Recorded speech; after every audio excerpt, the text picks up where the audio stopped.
How's this? Can you hear me like this? Yeah. If not, let me know. Thank you so much for letting me come. I know you got a lot on the agenda. I usually shoot from the hip, but sometimes when I do that, I go down rabbit trails, so I'm gonna tap it. Maybe it's not on. There you go, that's right. Testing, how about now? Can you hear? I mean, I can talk, I can really project if I don't talk into it. What do you want me to do? We can hear you good, we just make sure it's a live feed. Oh, so yeah, as well. my mama might be watching. Yeah. I'm gonna put this about downhill from. Oh, we'll do it here. I can't do it. Oh, Come on, Leslie. I think we're good now. all right, how about now? There we go. Good, okay, thank you so much. Again, I apologize that I'm gonna read a lot of this just because I don't wanna miss anything and I don't wanna take too much time. Most of y'all know me already. You know me from my time at the Stokes News when I was editor, and I spent a lot of years in this very room. Believe it or not, this is the part I miss the most, and that's not a lie. I miss covering y'all's meetings, but I resigned to become the director of a nonprofit. And that's what I'm here to talk to you about today, a project that our nonprofit has taken on. And I think it's time you knew about it in case you've not seen it on my Facebook page. I grew up in Walnut Cove from birth to age 18. That's where I lived. Back then, there was nothing much for kids to do. There were no playgrounds, no parks, no community centers, no places for youth to gather. Unfortunately, that got a lot of us in a lot of trouble. There was nowhere to go. As a teenager, truthfully, all I wanted to do was get out of that town. My wish was granted. I escaped for 13 years before returning to Walnut Cove. Why did I come back? Because I felt I was supposed to. There was something I was supposed to do.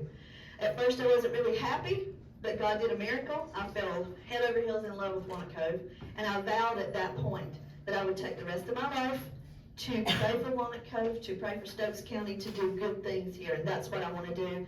I've raised 5 kids in Walnut Cove and Danbury now where I live.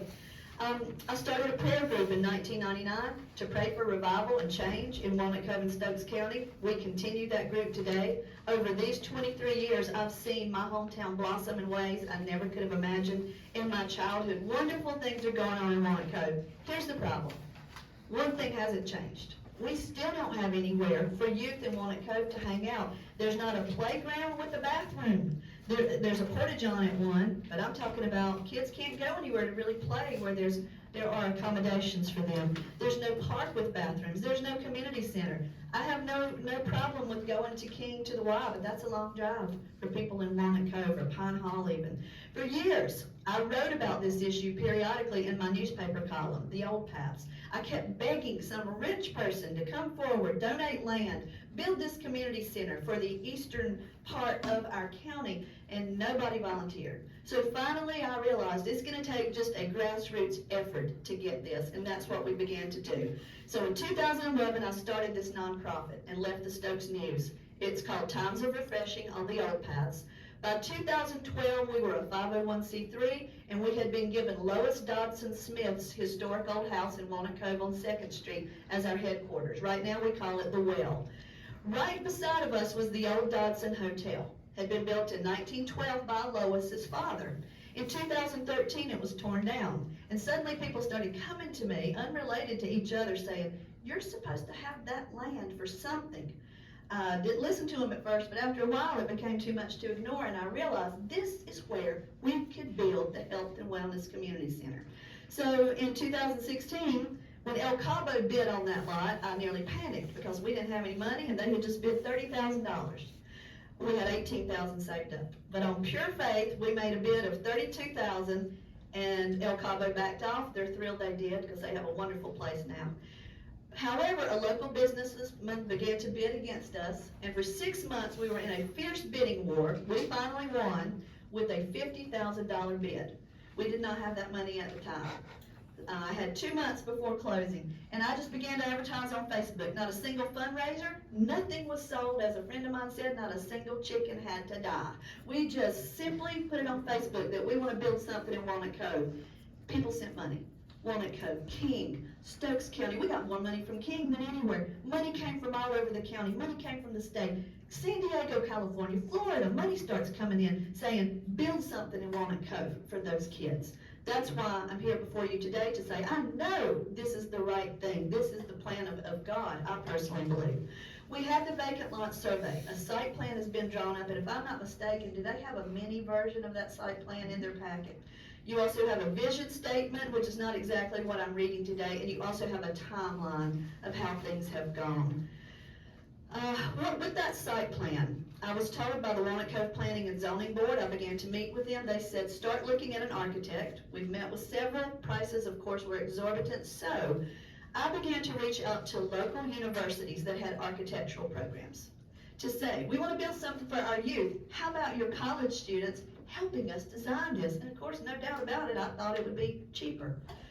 For about 2 years, nothing worked out with that. However, just a few weeks ago, Dr. Travis Higgs, who is an associate professor at UNCG, a licensed architect, director of the Center for Community Engaged Design, and the director of the North Carolina Main Street program, replied to my plea for help. He said that our project was exactly what his program does. They're already tied up for the next few months, but he said if we could wait a few months, he thinks, now there's no commitment here yet, but he thinks this is something that they could help us do.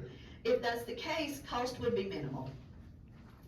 As for money to build this facility, I'm not here today begging for money because I believe money's coming in. If you have an idea of how we can find money, you let me know. I would welcome that. We're praying for that to be provided.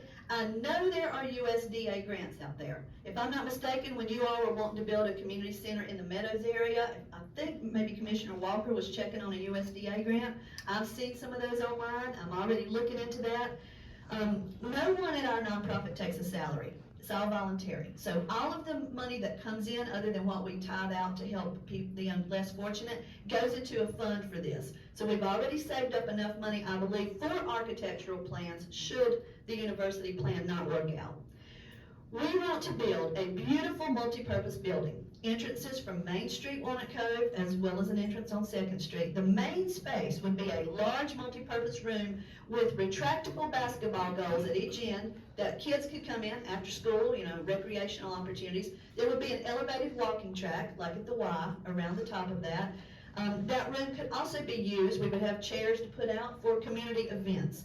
Concerts, there's gonna be a stage at one end. We have the Palmetto in Walnut Cove, but this is a little different. We're talking about bringing youth in regularly here. Behind this large multi-purpose room, you're gonna have an annex. It's gonna be a 2-story area with classrooms.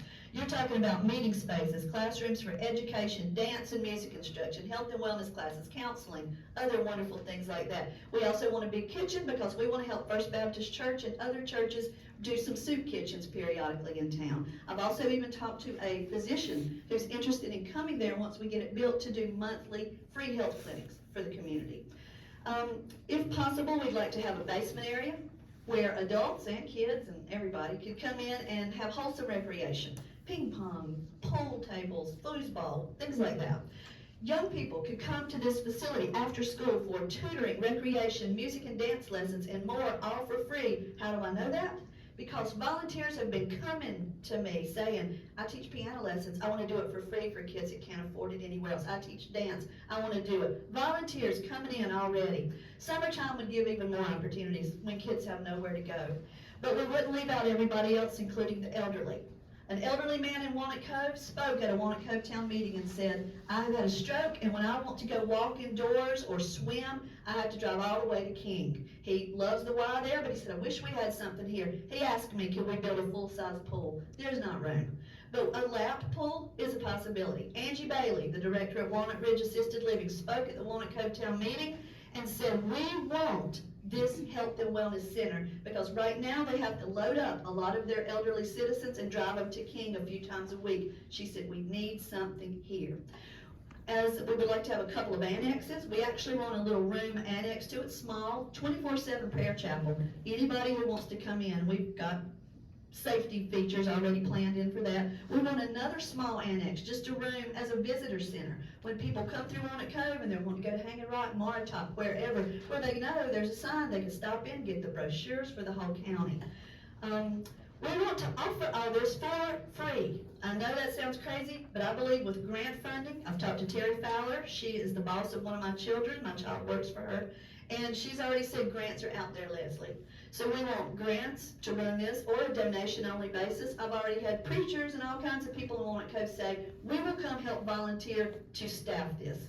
There's nowhere in the eastern part of Stokes County for people to go that has the broad scope of the YMCA type activities that we're planning to offer. We will serve not only Walnut Cove, we're talking Pine Hall, Germantown, if they're closer to us than King, Meadows, but if people from everywhere would be welcome. Now, here's what I'm thinking. With the COVID situation, this is even more needed because so many people in Walnut Cove, I have friends and family who have been affected, and some of them have long-term effects from this. We need a place to teach people about health and wellness, and if something worse than COVID, God forbid, is coming down the pike, let's have a place that people can come to be healthy and learn about health and wellness and have wholesome recreation. I can say a whole lot more about this, but I'm passionate about it. As I told the people in Walnut Cove at the board meeting 2 weeks ago, I'm a middle-aged woman. I'm almost done raising 5 kids. Got one in a neon coat right there left behind here. But I'm almost done, but I've loved it. I can sit at home now. I got a husband that says sit at home, write your books, eat chocolate. I'm supposed to do this.